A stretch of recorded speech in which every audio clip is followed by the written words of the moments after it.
এই 2024 এসে আপনি যদি 20,000 টাকা বাজেট নিয়ে ইউজ মার্ট থেকে কোনো ফোন কিনতে যান, আপনি দেখবেন কি অনেক অপশন আছে বা এই বাজেটে সবচেয়ে বেশি ফোন আছে। এখন সমস্ত ফোনের মধ্যে অ্যাকচুয়ালি আপনার জন্য কোন ফোনটা বেস্ট হবে বা আপনার জন্য কোন ফোনটা একদম ভ্যালু ফর মানি হবে, হ্যাঁ সেটাই জানাবো আজকের এই ভিডিওতে। আজকের ভিডিওতে আমরা এনেছি 20,000 টাকা বাজেটের মধ্যে ইউজড মার্কেটের বেস্ট 3টা ডিভাইস। এখন দেখেন এই যে ফোনগুলো আজকে ভিডিওতে পার্সোনালি আমি আপনাদেরকে সাজেশন করবো, প্রতিটা ফোন একদম সবার জন্য সব দিক থেকে বেস্ট না। কেন বেস্ট না, ভিডিওটা কন্টিনিউ করেন তবে এক এক করে বুঝতে পারবেন। তো আজকের ভিডিওতে আমি যেই 3টা ফোন সাজেস্ট করব, আমার মনে হয় এই ফোনগুলো যদি আপনারা পারচেস করেন এই 2024 এসেও, আপনি প্রতিটা ফোন মিনিমাম 2 থেকে 3 বছর মোটামুটি স্মুথলি এবং ইজিলি ব্যবহার করতে পারবেন। এটা মোটামুটি 100% আমি শিওর। তো কোন 3টা ফোন আসলে বেস্ট সেটা অবশ্যই জানাবো, বাট তার আগে দেখে নেই যে 2024 এসে 20,000 টাকা বাজেটের মধ্যে কোন ফোনগুলো একদম কিনবেন না বা কেনার থেকে টোটালি বিরত থাকবেন।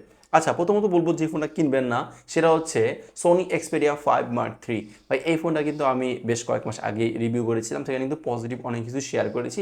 তো পজিটিভ পারফরমেন্স পেয়েছি, এর জন্য পজিটিভ কিছুই বলবো, এটাই তো স্বাভাবিক তাই না।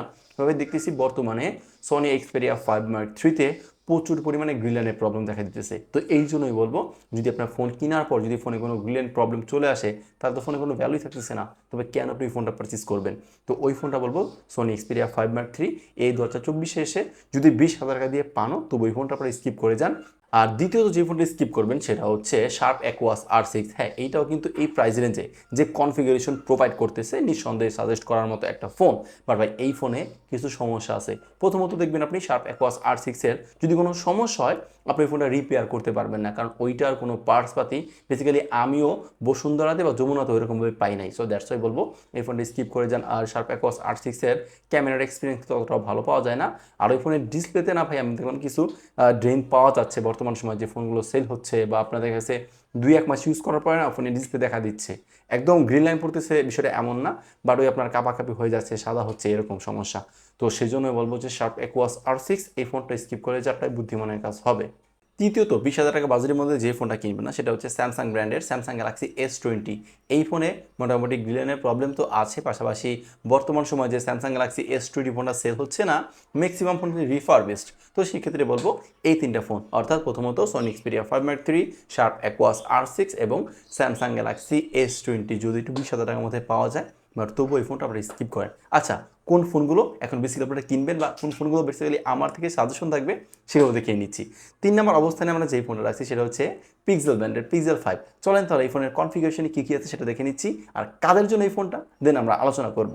আচ্ছা, ডিসপ্লেতে আপনি পাচ্ছেন 6 ইঞ্চির একটা OLED প্যানেল। আর এই ফোনে মূলত 2টা ক্যামেরা রয়েছে, 12 মেগাপিক্সেলের মেইন ক্যামেরা এবং 16 মেগাপিক্সেলের একটা আলট্রা ওয়াইড সেন্সর। ফোনটার র্যাম হচ্ছে 8GB R storage 128GB।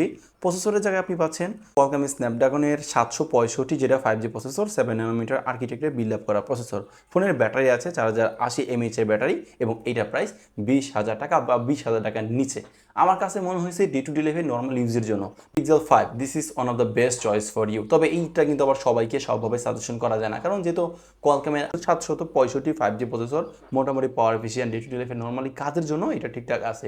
But আপনি যদি অ্যাসফল্ট 9 বা পাবজির মতো একটু রাফ গেমের জন্য কোনো ফোন কিনতে চান তাহলে এই ফোন আমি সাজেশন করবো না। তো যারা একদম এক্সট্রিম লেভেলের গেমার তারা বাদে কম বেশি এইটা একদম মোটামুটি চোখ বন্ধ করে নিয়ে নিতে পারেন, কারণ এইটা থেকে আপনি ডিসপ্লে এক্সপিরিয়েন্স ভালো পাবেন, পাশাপাশি ক্যামেরার এক্সপিরিয়েন্স মোটামুটি ভালোই পাওয়া যায়। আর ডে টু ডে লাইফে নর্মাল ইউজে কিন্তু একদিনের মতো ব্যাটারি ব্যাকআপ পেয়ে যাবেন এই 4080 mAh ব্যাটারি থেকে। তো আপনার বাজেটটা যদি 20,000 টাকা হয়ে থাকে, পাশাপাশি আপনি যদি একদম এক্সট্রিম লেভেলের গেমার না হন, ইউ ক্যান বাই পিক্সেল 5। আচ্ছা, তাহলে 2 নম্বর অবস্থানে আমরা কোন ফোনটা রাখলাম? 2 নম্বর অবস্থানে যেটা রাখছি সেটা হচ্ছে স্যামসাং ব্র্যান্ডের স্যামসাং গ্যালাক্সি S20 FE। চলেন তাহলে এই ফোনের কনফিগারেশনে কী কী আছে সেটা আগে দেখে নিচ্ছি। আচ্ছা, ডিসপ্লেতে আপনি পাচ্ছেন 6.5 ইঞ্চি একটা সুপার অ্যামোলেড ডিসপ্লে। ফোনটার রেয়ারে 3টা ক্যামেরা আছে এবং এই ফোনটার র্যাম হচ্ছে 6 এবং 8, অর্থাৎ 2টা ভেরিয়েন্টে পাবেন। আর স্টোরেজের জায়গায় আপনি 128, 256 2টা ভেরিয়েন্টেই পাচ্ছেন।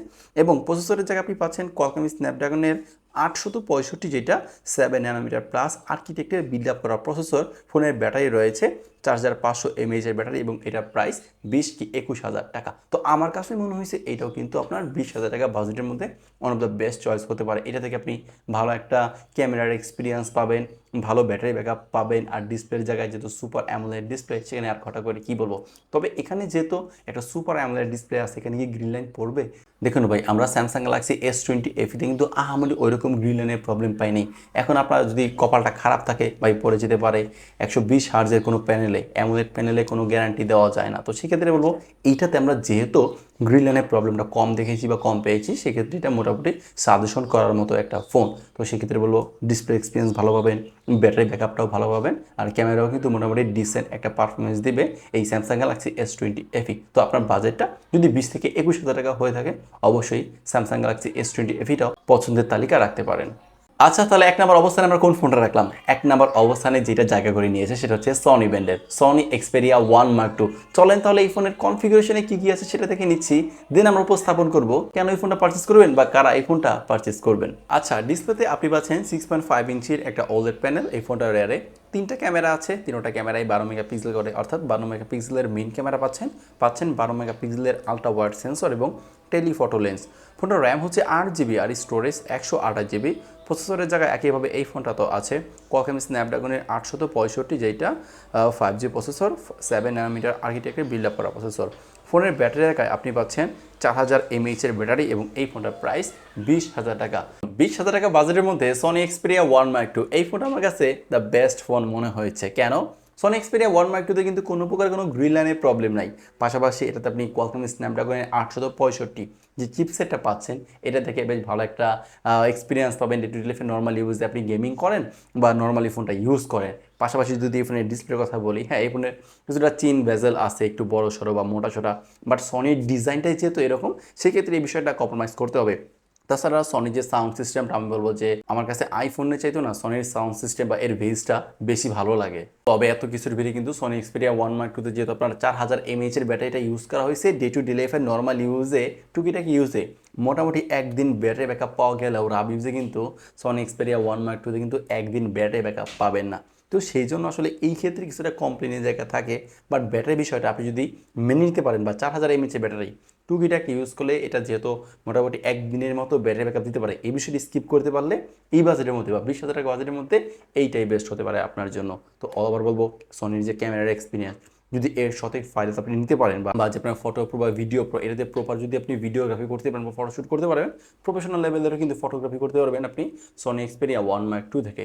তো অল ওভার মনে হয়েছে আমার কাছে 20,000 টাকা বাজেটের মধ্যে সনি এক্সপেরিয়া 1 Mark IIটাই আপনার জন্য বেস্ট ডিভাইস হতে পারে। তো এই হচ্ছে মোটামুটি আমার রাখা লিস্টগুলো। অবশ্যই বলবো যে ফোনগুলো সাজেশন করলাম, প্রতিটা ফোনই কিন্তু আমরা ইউজড মার্কেট থেকে এনেছি, ইউজ করছি, ইউজার এক্সপিরিয়েন্স থেকে আমাদের এই সিদ্ধান্তগুলো দেওয়া। তবু যদি আপনি প্রতিটা ফোনের আলাদা করে রিভিউ দেখতে চান, তাহলে আমাদের চ্যানেলটা ঘুরে আসুন, প্রতিটা ফোনেরই আপনি রিভিউ পেয়ে যাবেন আমাদের চ্যানেলে। তো এই হচ্ছে আমাদের লিস্টে রাখা ফোনগুলো। তো আজকে ভিডিও এই পর্যন্তই। যদি ভিডিওটা ভালো লাগে অবশ্যই একটা লাইক করে দেন, আর আপনি যদি এখনও আমাদের এই ছোট্ট পরিবারের সদস্য না হন, সাবস্ক্রাইব করে সদস্য হয়ে যাবেন। আল্লাহ হাফেজ।